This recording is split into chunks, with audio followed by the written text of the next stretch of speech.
So number 75, same instructions as number 73. We're trying to find the equation of the tangent line, so we need to know, so we have a point, we have our x1, y1, and we want to find the slope. So that's what we need. We need the slope and a point. So the derivative, though, here we have the product of two functions. We're going to take the first times the derivative of the second plus the second times the derivative of the first. And the derivative of x minus 1 is just 1 because the derivative of x is 1 and the derivative of negative 1 is 0. So the derivative of x minus 1 is 1. And then over, sorry, not over anything.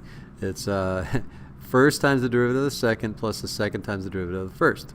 And if we, let's go ahead and, no, let's not. Let's just leave it alone. So let's try to find f prime at 1, because I notice this is just going to go to 0. So we have 1 minus 1 times e to the 1 plus e to the 1. And 1 minus 1 is 0 times e is 0 plus e is just e. So f prime of 1 is e. So e is the slope, that's the slope of the tangent line to the function f of x at the point 1, 0. So now we want to find the equation of the tangent line, and so we would plug the m, the x1 and y1 into y minus y1 equals m times x minus x1, the point slope form of a linear equation. The y1 value is 0, the slope is e, and the x1 value is 1. So we have y equals e times x minus e. That's the equation of the tangent line. So that's part A. And then what we want to do is plug it into the calculator. So let me pause for a moment and I'll get right back to you.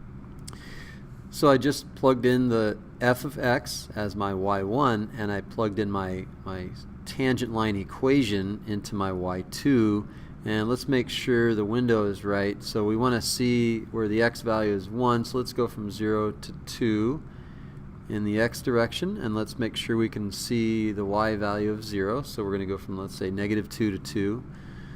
So there's the graph of the function, and at the point 1, 0 we see the tangent line. We can calculate the derivative, so we can scroll down and hit enter, or we could just type a 6. And the derivative when x is equal to 1 is 2.718, and that's e. And so there we go. So that's the derivative. That's the slope of the curve at the point. That's the slope of the tangent line at that point, and all of the above. And you can see physically what that would look like. And do we have to do anything else? Tangent feature? No, we've done everything. That's it.